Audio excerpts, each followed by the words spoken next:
firstly, three projects in which the program that I had is involved. And just to give a background very quickly, is I had an initiative called Angola-Namibia-South Africa Initiative, in abbreviation ANSA, which is funded by the Department of Trade and Industry from South Africa.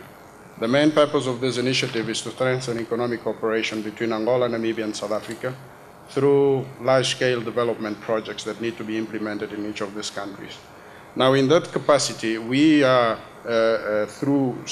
working quite closely with the Development Bank, DBSA's International Finance Unit, and also the IDC, have spent some time, the past 18 months or so, looking at government programs to identify a number of projects that we felt fit that bill or that description. We have identified a couple of them.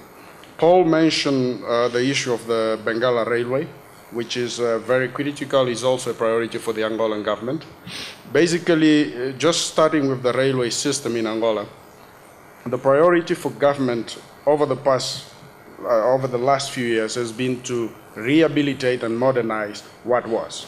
So they have invested substantially through funding from China in the rehabilitation of the tracks, built up some stations along the road. To this extent, 3 railway systems are almost fully completed. The Luanda-Malange Railway is fully completed. It's not yet fully operational because there is a lack of rolling stocks and locomotives as well, which is a space, I think, an opportunity for investors. The Lubito to the DRC border in Zambia, the Bengala Railway, will by August reach the town of Luena in the province of Mushiko, and it's estimated by the end of the year it will reach the DRC border. There are challenges, obviously, in linking with the DRC system on the other side, but there are ongoing discussions between the different governments.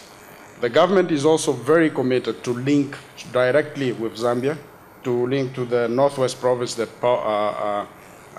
Paul referred to, and to that extent, DBSA is considering funding a feasibility study for that portion of the railway. DTI had funded some years back a study on the Zambian side of the railway. I think there is a small distance between Solwezi and the border between Angola and Zambia. There was also discussion as to where the connection point was going to be, and I think there has been some kind of an agreement. So that's something you need to look at. The Mozambique's further down south in Angola, the Mozambique's railway system is also going to be completed by the end of the year. The interesting part about that railway system is that it's being designed to service an iron ore mine that is being rehabilitated. It's estimated that in the first years of operation that iron ore mine will transport about 4.5 million tons of ore. And talking largely about the overall railway system, government will, I think, in the next 3 to 5 years, maybe embark on a PPP. So keep your eyes open for that. They have adopted the PPP legislation in the country, and you will be hearing quite soon. I think what our advice to you is to start knowing who are the players in Angola that have expressed an interest in this, so that you also start keeping your ears to the ground. But that's something that I envisage actually coming up soon for a PPP.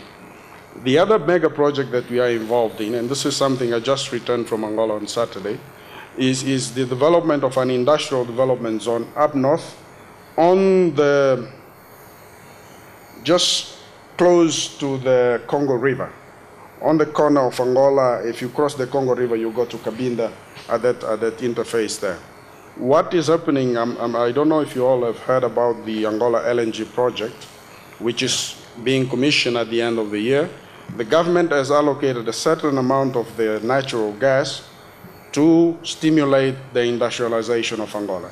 And this is being earmarked to set up a methanol, ammonia, urea plants, and other related industries in Soyo. Obviously, this will require the supporting infrastructure in the forms of roads, water, and other utilities that will be necessary.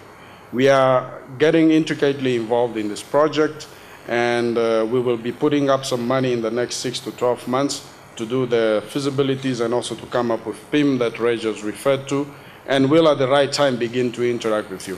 But also because DBSA is quite interested in finding the industrial infrastructure that is required, there might be a need to begin to interact with some of the potential anchor tenants to make this industrial park viable. And we are already in some kind of early stage discussion with some of these potential anchor tenants as well. The third project that the DBSA is involved in is linked to agriculture, which is in the Kapanda Agro-Industrial Zone. It's on the Luanda-Malange railway network. It's a 411,000 hectare piece of land where government wants to produce a range of products like cereals, set up downstream manufacturing and processing industries such as poultry and many others. There'll be need for supporting infrastructure. Irrigation is also going to be quite critical. We have set up a team which we are financing of technical experts that is beginning to scope this project for us, and ultimately this will also end up with a team where we'll try to bring in a number of South African-based companies. As I mentioned, this is to strengthen economic cooperation between the three countries, and we will, over the next couple of months, begin to engage directly with private sector around these projects. Two other projects that I think, or opportunities that I think are worth bringing to your attention, relates to the broader energy investment program that government has developed for 2010 to 2016. I've got a list here of all the projects, but just bear in mind that most of these projects, because of the nature of Angola, are mainly public sector driven. I do not foresee a PPP type project in the energy sector quite soon because there are too many issues to deal with, and one of them is really social, because government is committed to increase access to electricity to the wider population, and obviously with that comes the question of pricing. So there is a lot of debate going on. Government has to change the pricing policy quite gradually and very carefully in order not to antagonize the broader population. But this program envisages an investment in the range of about $17 billion up to 2016, and it covers from generation, transmission to substations. It does not go into detail in terms of electricity distribution for municipalities. But that's information that we can certainly make available, that you can look to and we can interact to give you any further feedback.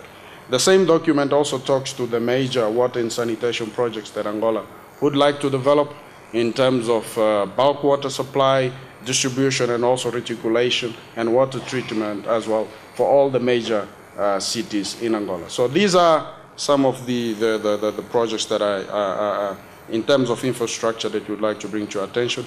Obviously, everybody speaks lastly about the property market. It's a bit heating up because there is too many buildings in Angola lying empty simply because of the price. The cost of rentals are really astronomical. Just to give you an example, shopping center space would go for between $70 to $100 per square meter. Retail park, $25 to $35 per square meter.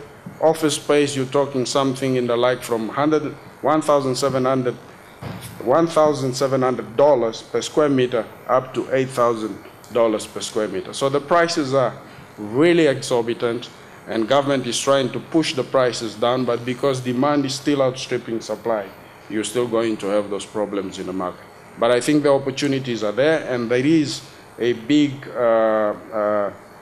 property investment project that is on the table. Unfortunately, I'm not in a position to divulge more detail around that, but you are welcome to come and talk to me on the margins, and I will certainly then endeavor to put you in touch with the promoters of this project so that if you are interested, you can begin to deal with them directly. Doing business in Africa, you can't afford to be without Africa Investor.